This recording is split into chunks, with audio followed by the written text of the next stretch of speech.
All right. Please stand and cover yourselves for the reading of our scriptures. 2 short ones today. Those of you who don't know, I am tethered to many wires today. Cannot move. This is not a law to cover ourselves, but this is a tradition. And for those of you who have Christian backgrounds, it is in fact a tradition that the man they call Jesus and all of his followers upheld. They all covered their heads with their tali-tote, these things, when the scriptures were read. Anyway, we are reading from Tehillim, or Psalm, chapter 79, verses 2 and 3. Here's what they say.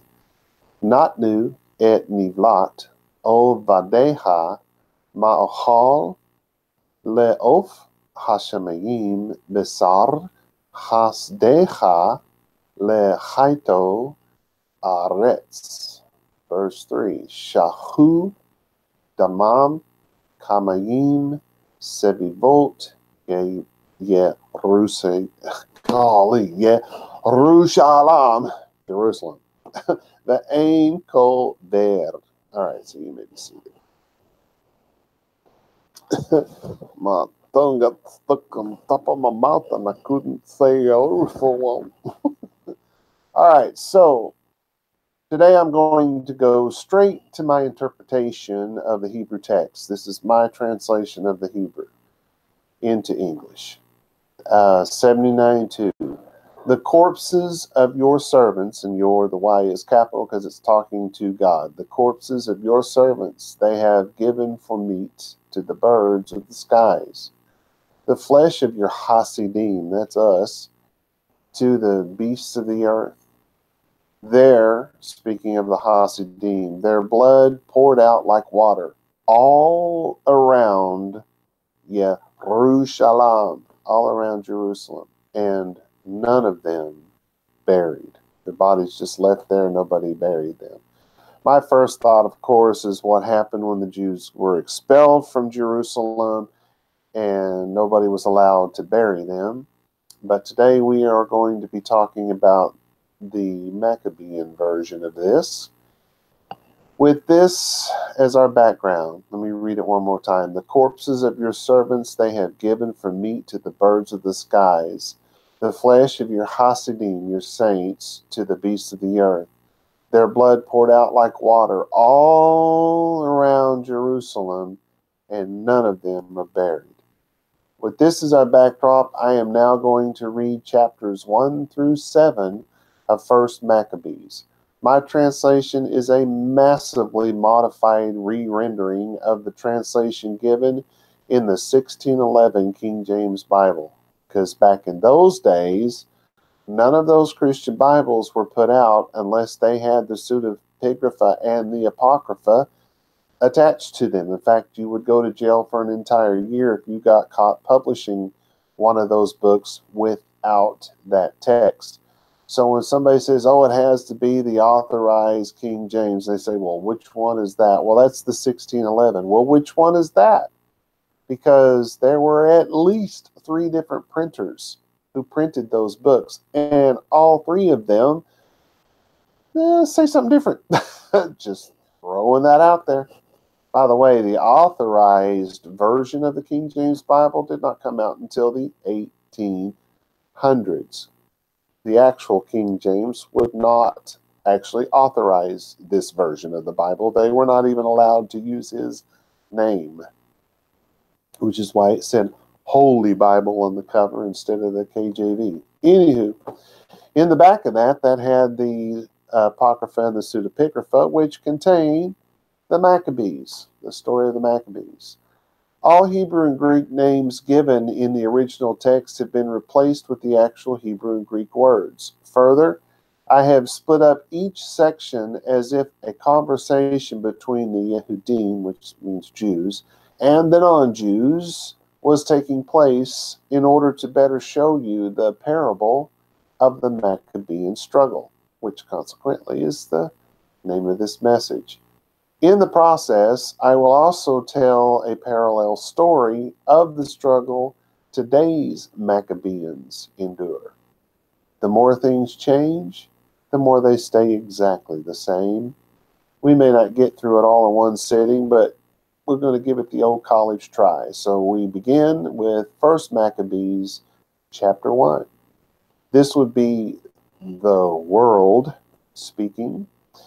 And it happened after that Alexandron, son of Philippau, the Macedona, so it's Alexander, son of Philip, the Macedonian, hello, who came out of the land of Chetim, had smitten Darian, king of Paras Madai, the Persians and the Medes, that he reigned in his place the first over Yavan. What that means, it's written kind of funky, but what that means is at the beginning of his reign was over Greece, Yavan being Greece, and made many wars and won many strongholds and slew the kings of the land, which in their world, that same word means world. And in their world, that same word means earth. Eretz, that's the ground you stand on. That's the town you live in. That's the city your town is close to. That's the state your city is in. That's the United States that your town is a part of. That's the planet your United States sits on. All of the above falls in that one word. It's important that we understand this because when they speak of their world, which the translations almost always say world here, they're talking about their world, not yours. Their world, not yours.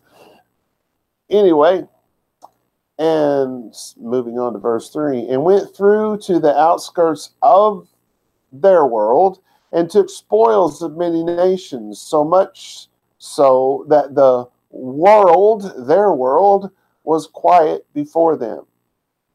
They were defeated. Whereupon he was exalted, and his heart was, it says literally, lifted up. So his heart was proud. And he gathered a mighty strong host and ruled over countries and nations and kings who paid taxes. It literally says who became tributaries, who paid taxes to him. And after these things, he fell sick and believed that he would die. And he was right. Wherefore he called his servants, such as were honorable. He called his servants, such as were honorable. Now this is a man who worships literally wood that's been carved into something, or metal that's been melted into something, or stone that's been chiseled into something. This guy does not worship our God, right? And he's gone around just murderizing and terrorizing and stealerizing everything he can get his hands on. He realizes he's come to the end of his life. He knows he's going to die. And so he's got to pick his servants who are just basically like him, that he's calling honorable. And so this is one of those things that, let me give you an example of something we could find today. Let's say we're talking about our government, and within our government, they got to find somebody that's like them, so they find somebody honorable, like, say, Hillary Clinton. You know, the woman who murder has followed her from the time that her husband first became governor, all the way through the White House, all the way to Benghazi. It's because of what this woman did, and mostly what she didn't do, that an American ambassador and American soldiers were murdered. But she's honorable. This is the type of person we're talking about. Not something that somebody who lives according to God's law would call honorable, right? I just need to point that out. So it says he's looking for such that were honorable and had been brought up with him from his youth. Now, we will take that very literally and say, oh, there's people he knew ever since he was a little kid. No, these are people who are like him. So that's why he calls them honorable, because we all like to see ourselves as honorable, right? And parted his kingdom among them while he was yet alive. So Alexander, reigned 12 years and then died. Just 12 years. And his servants bare rule everyone in his place. So he had divided up his kingdom among the servants, and now it's saying, well, they all ruled just like he told them to. And after his death, they all put crowns on themselves. After he died, now they're exalting themselves. Now they're becoming more powerful than they're supposed to be. This was supposed to be a group effort, and now they're all wearing crowns. And then it says, so did their sons after them many years. And you know what it says next? And evils were multiplied in the world, their world. And there came out of them a wicked root, Antiochus. You guys know him as Antiochus, surnamed Epiphanes, son of Antiochus, son of Antiochus, right? There was like 5 of them, man. Antiochus 1, 2, 3, and so on. The king, who had been a hostage at Rome, and he reigned in the 137th year of the kingdom of the Hellenon of the Greeks. Hellenism, Helleno, that's where Hellenism comes from, the Greek word for Greeks. All right, so now, Jews who want to be friends of the world. This is their section. Verse 11. In those days, there went out of Israel wicked men, wicked Jewish men, who pursued many, saying, who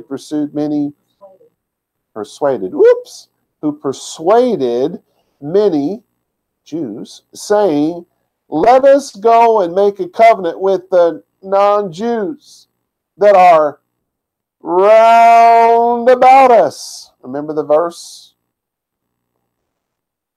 The dead bodies all around Jerusalem. Let us go and make a covenant with the non-Jews all around Jerusalem.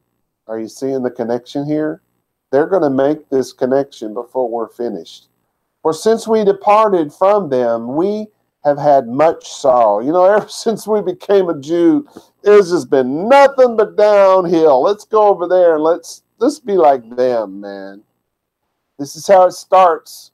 Men who are called wicked because they make covenants with non-Jews, because they believe things are better among the non-Jews. The grass is always greener somewhere else, folks.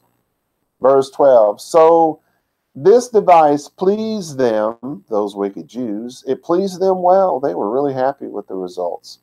Then certain of the people, before all the yelling and the screaming and the pleading for your life, then certain of the people were so forward herein that they went to the king, who gave them license to do after the ordinances of the non-Jews. Whereupon they built a place of exercise at Jerusalem, according to the customs of the non-Jews. Let me give you a little bit of information there. Right beside the temple of the Jews, these non-Jews and these Jews who want to be a friend of the non-Jews petitioned the king and got a what do you call that? It's a big circle place where people go to watch other people wrestle in the nude and race in the nude, and everything they did was in the nude. Which it's like an amphitheater, yeah, like a coliseum. It wasn't a gigantic one by any means, but it was a pretty good sized one.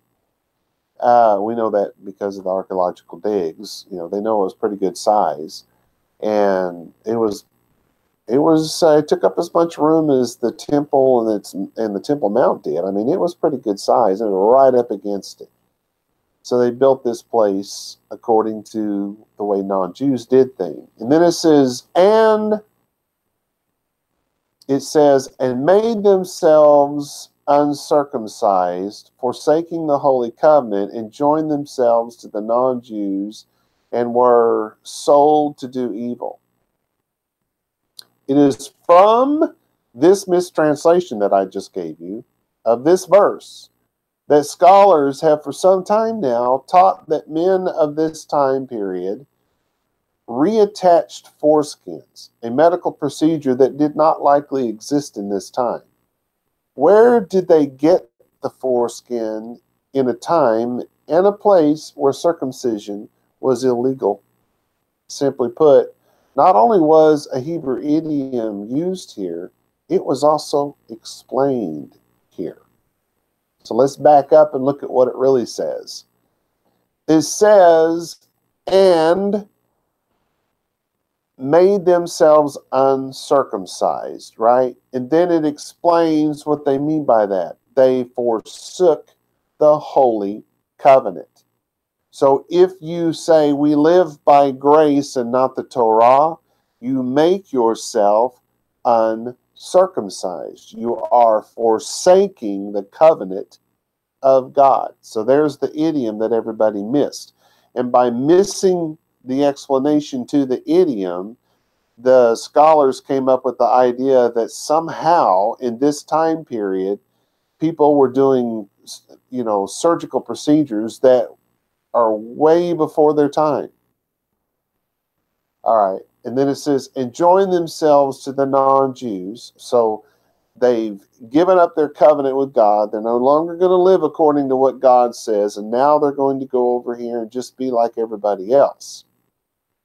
And then it says, sold to do evil, which is a Hebrew idiom. What does it mean? They became slaves of sin. All right. Now we're on the world here, going back to the world. Now, when the kingdom was established before Antiochus, he thought to reign over Mitzrayim. That's Egypt, if you don't know. That he might have the dominion of 2 realms. If you guys have seen any of the Thor movies, when he first comes to Earth, he asks, what realm is this? Is it Anaheim? Is it Oppenheim? Is it Palestine? No, he doesn't say it. He's asking what realm. Well, realm comes from the Greek word basileus. That's where you get the word kingdoms. What kingdom is this? And when he explains to the girl that there are 9 realms in the Yggdrasil, in the tree of all I can think of is tree of life. That's not right. Tree of the world. Tree of the world is what Yggdrasil means. There's 9 realms, blah, blah, blah. There's 9 kingdoms. That's what they're saying. And here they're using that same verbiage.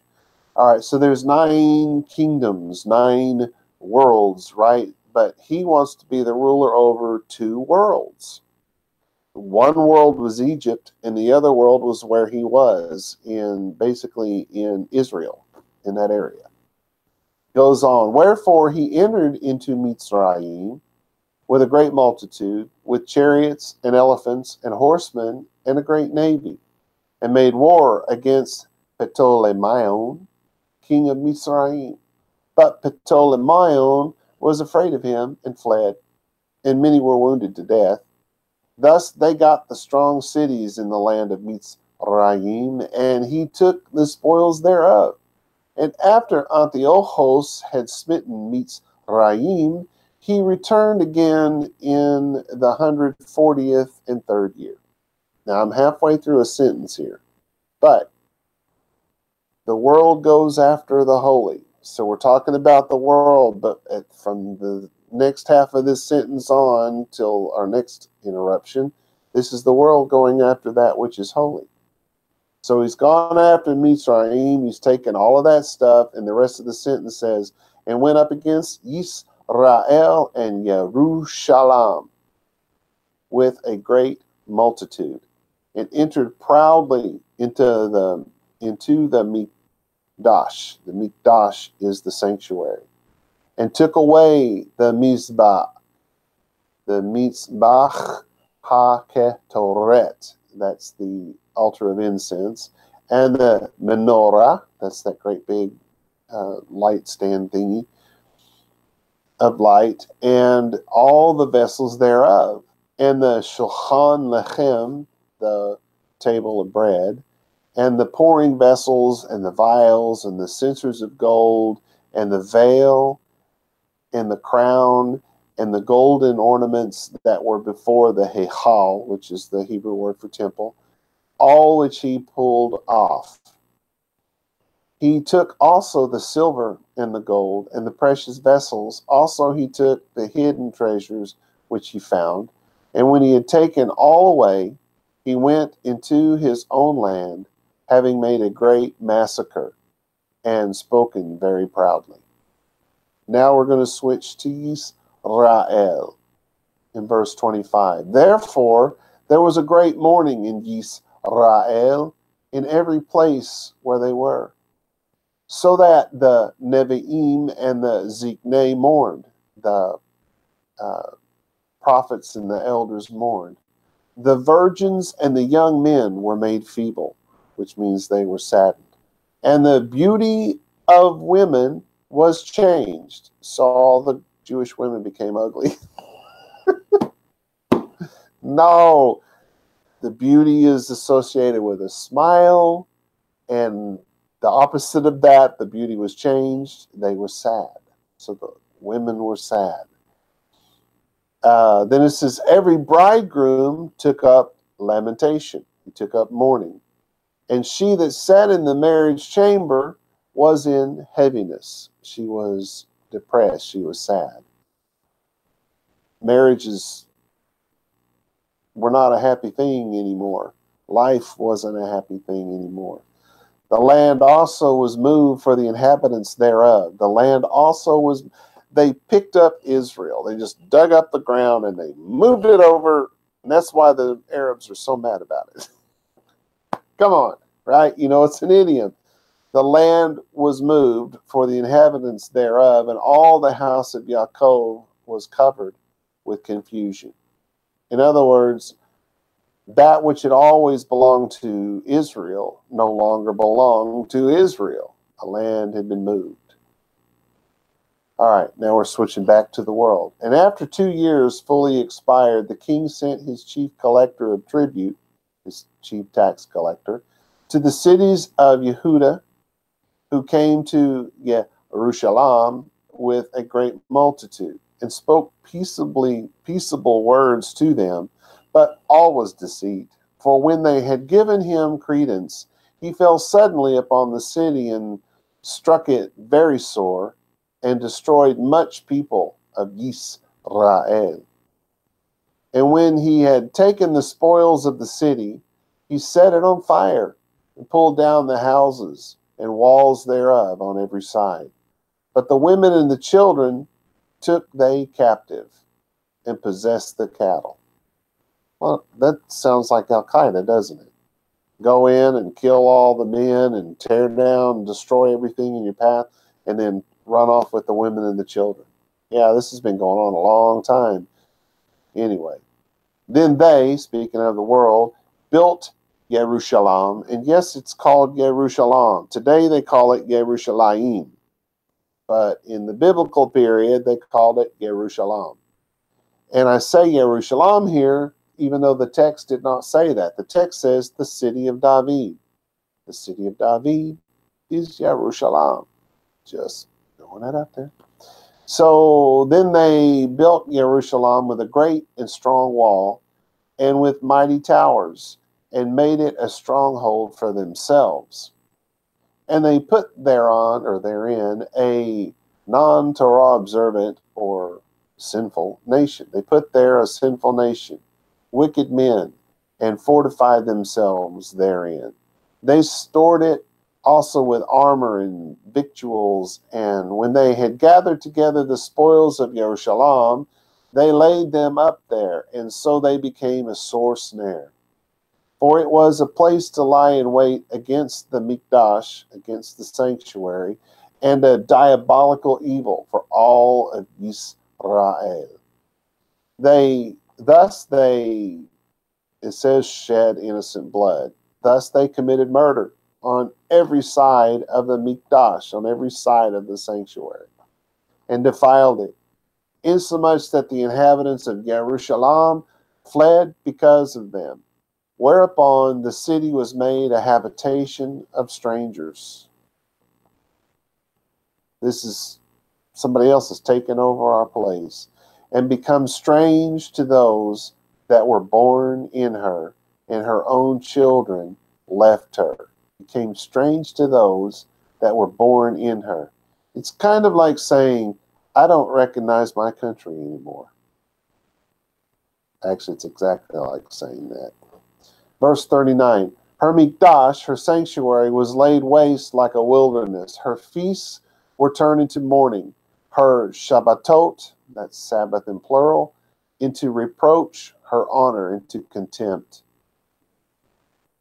It doesn't mean that the people did that. It means that it all basically ended because there's somebody else running the show now. As had been her glory, so was her dishonor increased, and her excellence was turned into mourning. Moreover, King, and we're speaking of Antiochus, which it doesn't actually say, but it says, moreover, the king wrote to his whole kingdom that all should be one people, that all should be, can't we all just get along? Sort of what he said. And everyone should leave his laws. Everyone should leave his laws. So all the non-Jews agreed. Of course, all the world agreed, right? According to the commandment of the king. All right, so now we have time to marginalize God. This is our new section. 43, yea, many also of Yisrael consented to his religion and sacrificed to idols and profaned the Shabbatot. We're talking about the Jews that were still in Israel at this time. Many of them consented to his religion and sacrificed to his idols and profaned the Sabbath. What's the big deal? It's just a tree, some lights, and some pretty decoration, man. God understands. We no longer live in a place and a time where Torah observance is possible. Remember, our land was moved. We don't recognize our country anymore. Verse 44. For the king had sent letters by messenger to Jerusalem and the cities of Yehudah that they should follow the strange laws of the land and forbid burnt offerings and sacrifice and drink offerings in the Mikdash. You can't even do this in the sanctuary anymore. And that they should profane the Shabbatot and festival days and pollute the Mikdash and holy people. Set up altars and groves and chapels and of idols and sacrifice swine's flesh and unclean beasts, that they should also leave their children uncircumcised and make their souls abominable with all manner of uncleanness and profanation. That's the word. To the end they might forget the Torah and change all the ordinances. And whoever would not do according to the commandment of the king, the king said, that person should die. What do you mean you won't make a wedding cake for a same-gender couple? Millions will now curse your name and demand that justice be done. You will lose your home, your business, your money, and maybe even your freedom. You are not allowed to live by God's law. You must conform to ours. It's tradition. We've been celebrating Christmas this way for the last 600 years. Of course, they'll say we've always done it this way, but not so much. Actually, it's only been going on since the 1400s. Anywho, a couple of examples of how that's actually happening today. Verse 51, in the same manner he wrote to his whole kingdom and appointed overseers over all the people, commanding the cities of Yehudah to sacrifice city by city. We don't want equality. Only domination and utter and complete submission to our demands will satisfy. You will publicly apologize for having an opinion in opposition to ours. We will create laws that will force you to publicly denounce your God via your absolute agreement that abortion is every woman's choice. Same gender romance is normal, and you will not point out that less than 3% of the population of the entire world is actually gay, since we have spent the past 30 years convincing the mindless masses that most people on this earth are. You will agree that there is a war on women in the USA while ignoring an actual war on women in the rest of the world. I could go on, but you get the point. We're not allowed to have a differing opinion. If we do, we've been drinking the Kool-Aid. We are not allowed to worship our God publicly while others can. I guess their God's Kool-Aid tastes better. In short, they came for a group to which I did not belong, and I did nothing. They came for another group to which I did not belong, and still I did nothing. But the day will arrive when they come for my group. But at this rate, there will be no one left to save me because everyone else will be gone. We're going down the same road. 52. Then many of the people were gathered to them, to wit, everyone that forsook the Torah, and so they committed evils in the land. In other words, these people who used to live according to God's law, who used to do what God said, they've just started living their life like everybody else lives their life, and evil took over the land. Verse 53, and drove Yisrael into secret places, even wherever they could flee for help. So again, they dug up all the ground and they drove Yisrael to the secret places. Here the writer makes a distinction between Yisrael and those who walked away from God's law. They're not being called Yisrael. Only those who are still living according to it, which they're having to do in the secret places. Here we see the beginning of the time of the Gentiles. The separation of those who are of Yisrael and those, though born of the line of Abraham, are now going to be referred to as Goyim.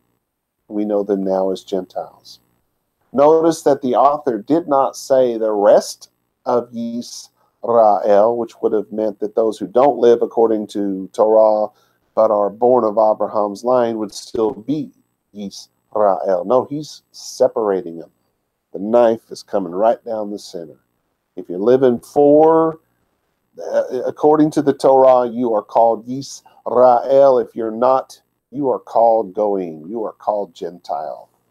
You are no longer considered to be Jewish.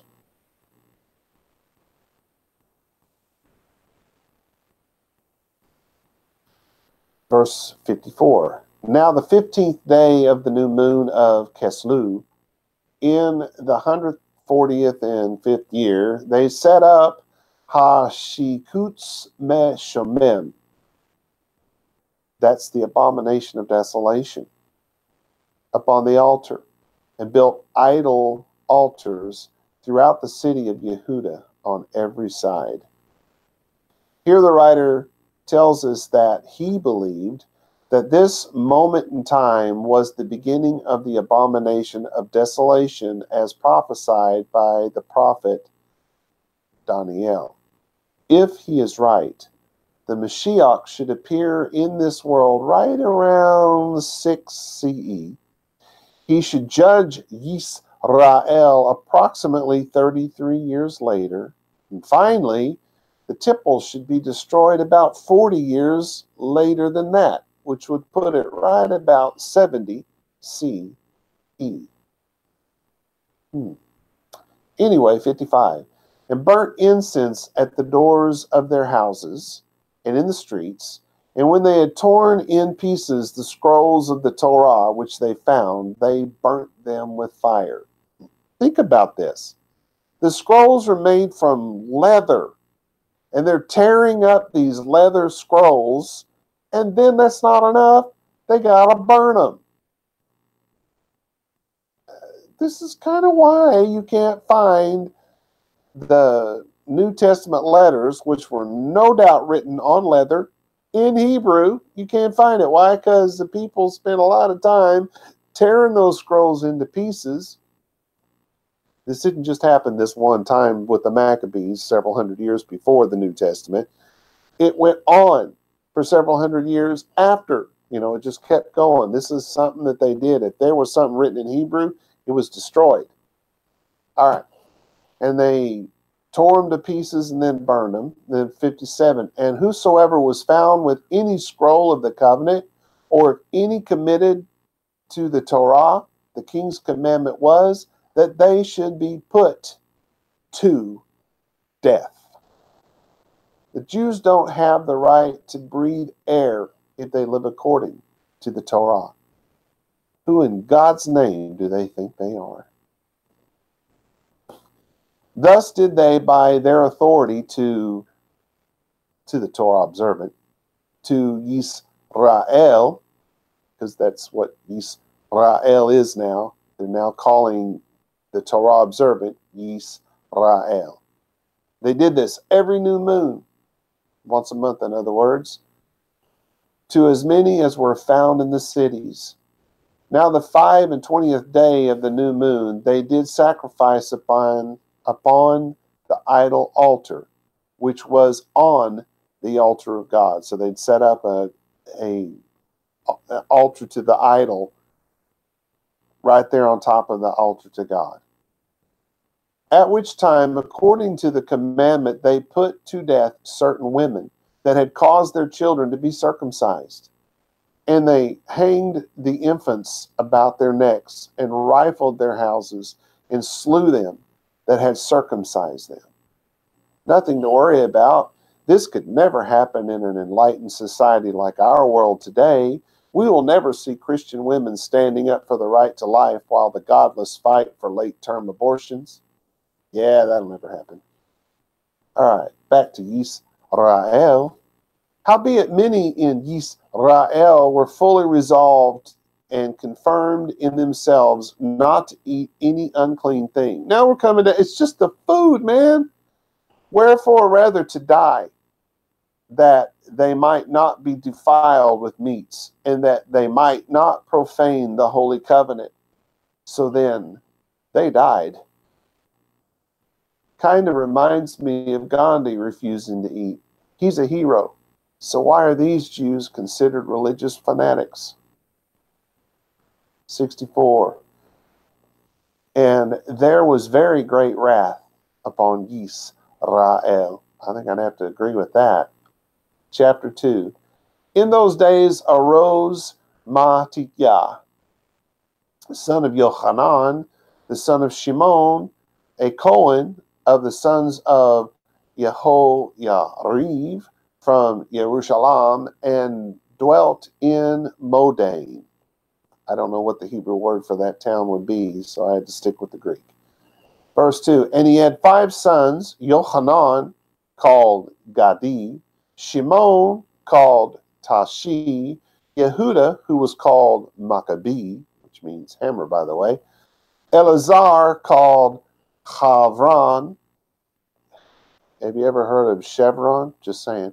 And Yohnatan, whose surname was Puah.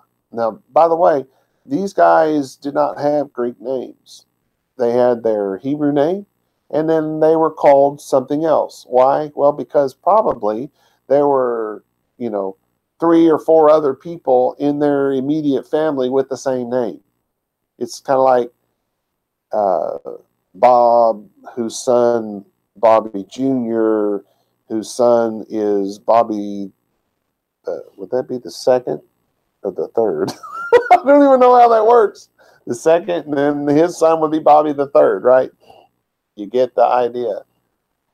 Verse 6, and when he saw the blasphemies, we're still talking about this new guy, Mattityah, Maccabee, and when he saw the blasphemies that were committed in Yehuda and Jerusalem, he said, woe is me! Wherefore was I born to see this misery of my people, and of Jerusalem.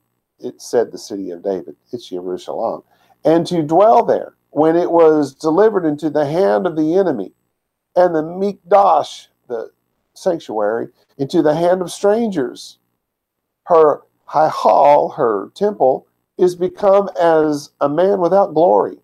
Her glorious vessels are carried away into captivity. Her infants are slain in the streets, her young men with the sword of the enemy. What nation has not had a part in her kingdom and gotten her spoils? All her ornaments are taken away. Of a free woman she has become a bondslave. And behold, our Mikdash, our sanctuary, even our beauty and our glory is laid waste. And the non-Jews have profaned it. To what end, therefore, shall we live any longer? Why should we go on living? Then Matityahu and his sons tore their clothes. That was something they used to do, is rent their clothes, right? Tear their clothes. And put on sackcloth, and mourned very sore.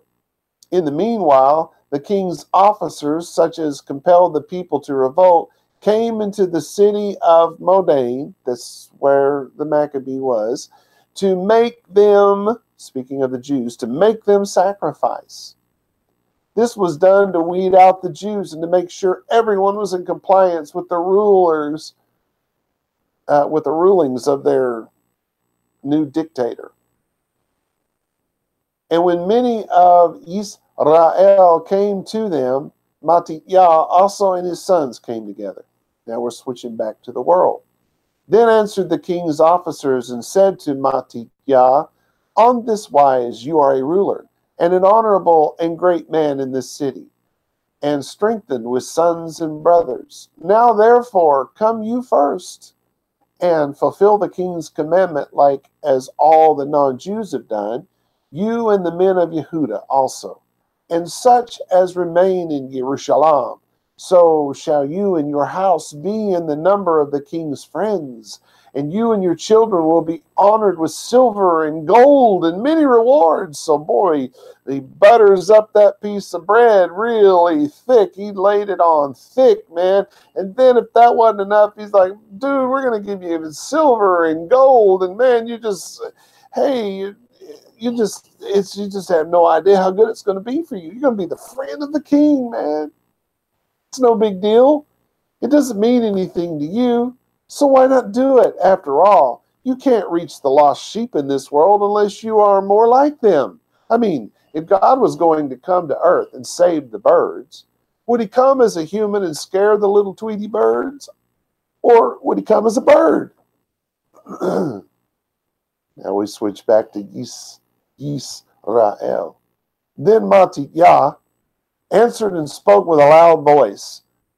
Though all the Goyim, though all the ethne, though all the Gentiles that are under the king's dominion obey him, and fall away everyone from the religion of their fathers, and give consent to his commandments, to the king's commandments, yet will I and my sons and my brothers walk in the covenant of our fathers. God forbid that we should forsake the Torah and the ordinances. We will not hearken to the king's words. To go from our religion, it says either on the right hand or the left. That's an idiom. To go from our religion, not even a little bit. Go on the right to the left, not even a little bit. So the world then perks up and says, now when he had left speaking these words, when he finished saying all that, there came out of the Yehudim in the sight of all to sacrifice on the altar. So Yehuda, Maccabee, he just gives this great speech.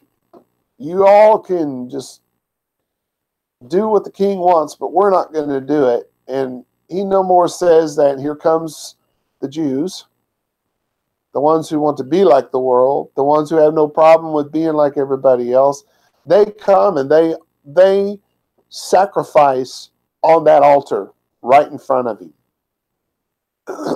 That's what it says. There came one of the Jews in the sight of all to sacrifice on the altar, which was at Modane, according to the king's commandment. So here's what they're saying. Why can't you just be like everyone else? Why do you always have to be so different? Here, let me show you guys how it's done. See, God didn't strike me down with a bolt of lightning. I'm telling you, it's no big deal. After all, human life is more important than any law given by God, right? Isn't that what the oral law teaches? Come on, you're being ridiculous. Here, take some of these ornaments and help me decorate the tree. See, that wasn't so bad. Now we're back to the real Yisrael, verse 24. Which thing when Matityahu saw, he was inflamed with zeal, and his reins trembled.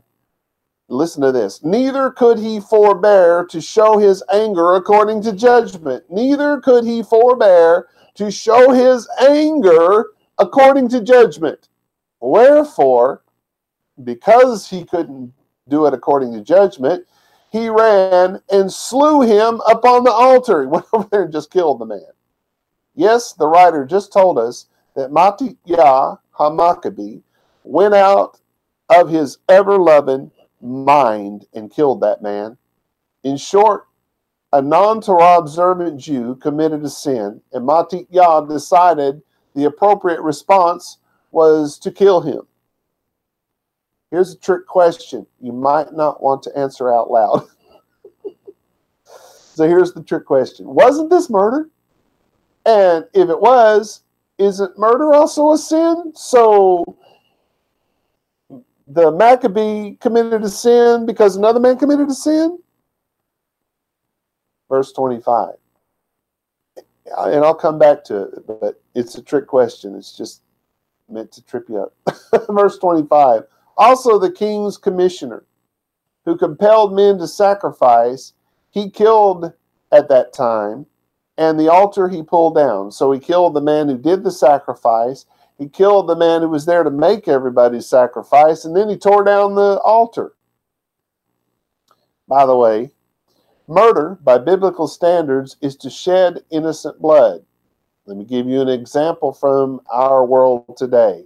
Abortion for the purpose of birth control is murder, while abortion because of incest or rape is not considered murder biblically and is thus not a sin. In short, by biblical standards, this man was guilty of blasphemy in that he ordered up strange fire before God, a sin which is, by the way, punishable by death.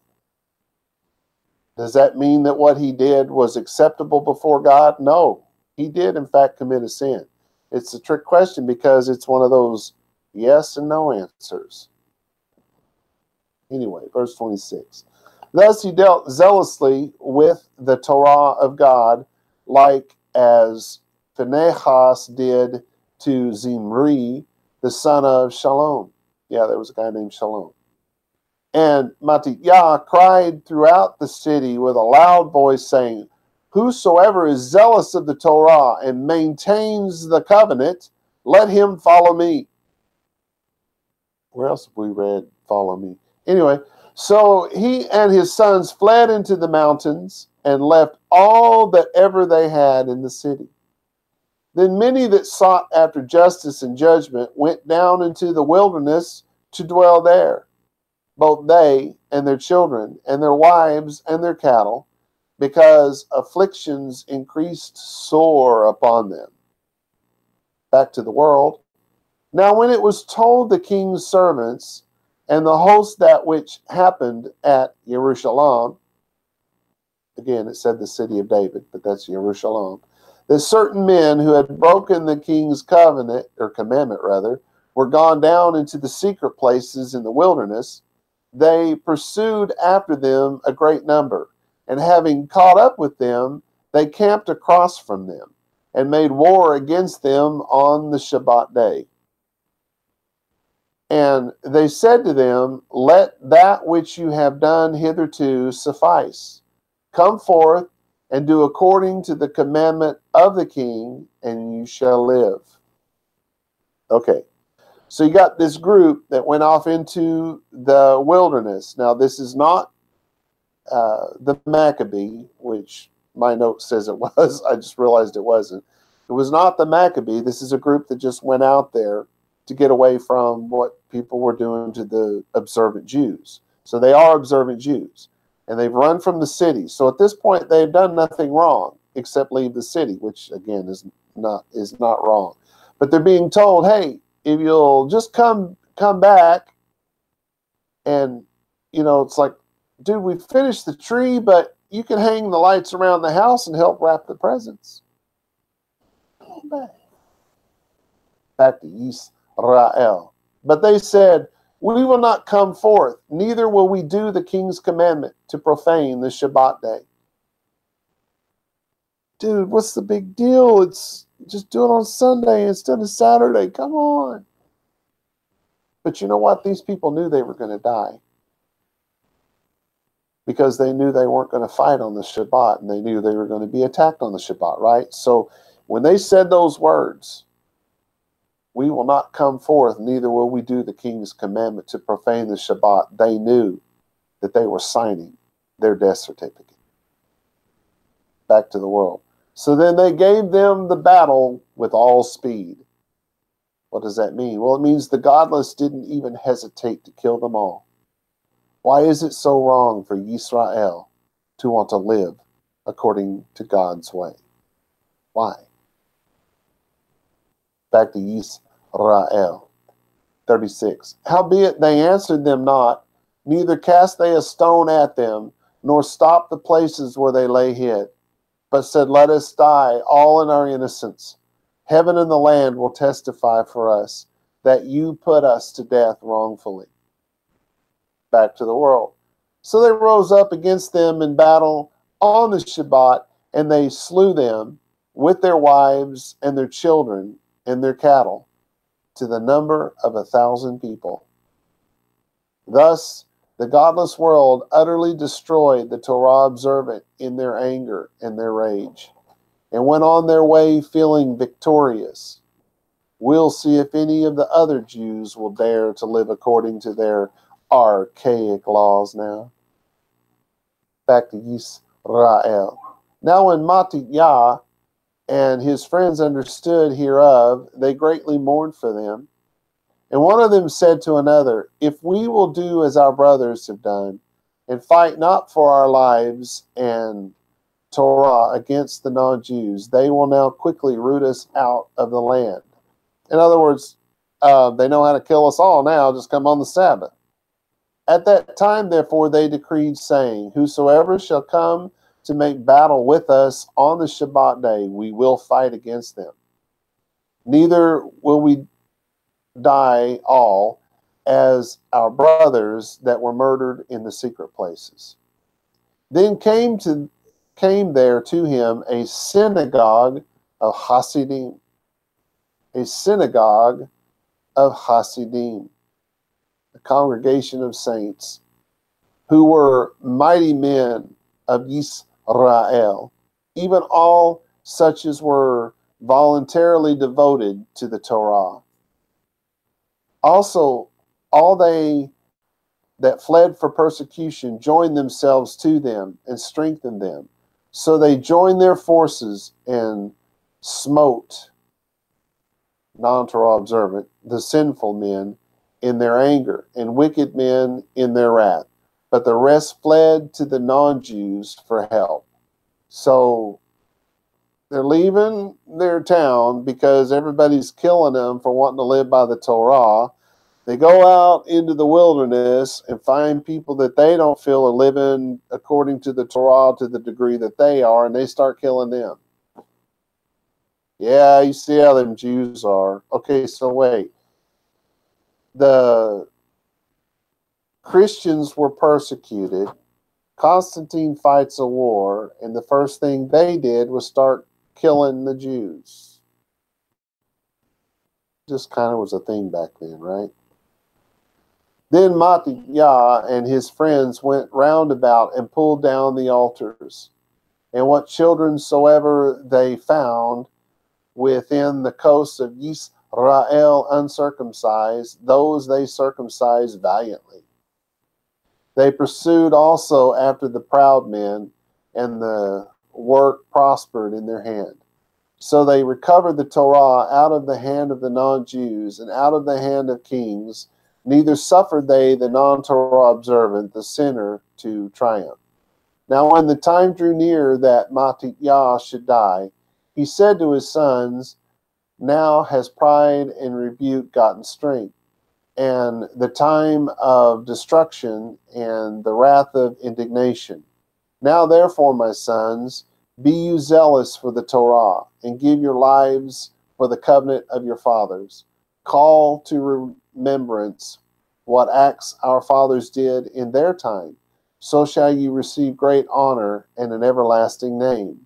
Was not Abraham found Torah observant, faithful, in temptation, and it was imputed him for righteousness? Joseph, in the time of his distress, kept the commandment and was made Lord of Mitzrayim. Phinehas, our father, in being zealous and fervent, obtained the covenant of an everlasting kehunat. He was big kahuna. Just kidding. Yehoshua, for fulfilling the word, was made a judge in Yisrael. So you know they're talking about Joshua, right?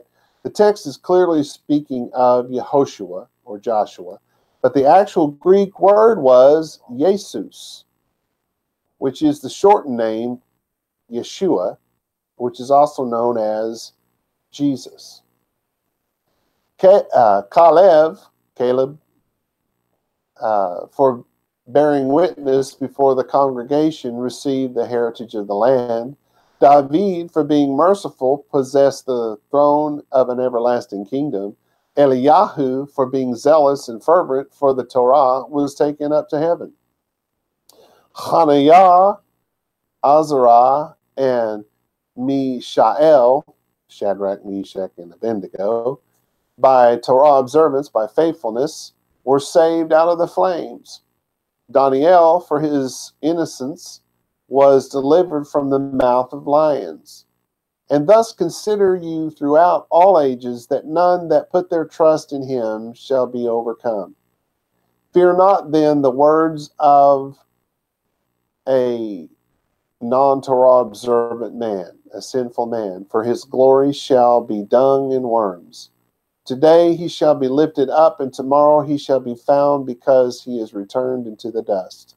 He shall not be found, because he's dust, and his thought is come to nothing. Wherefore, you, my sons, be valiant and show yourselves men on behalf of the Torah, for by it shall you obtain glory. And behold, I know that your brother Shimon is a man of counsel. Give ear to him always, he shall be a father to you. As for Yehuda ha-Maccabee, he has been mighty and strong, even from his youth up. Let him be your captain, and fight the battle of the people. Take also to you all those that observe the Torah, and avenge you the wrong of your people. Recompense fully the non-Jews, and take heed to the commandments of the Torah. So he blessed them, and it says, was gathered to his father. And he died. And he died in the 140th and 146th year. And his sons buried him in the sepulchres of his fathers at Modain. And all Yisrael made great lamentation for him. We will have to stop here today. We'll pick up with chapter 3 next Shabbat. Shalom, shalom, y'all.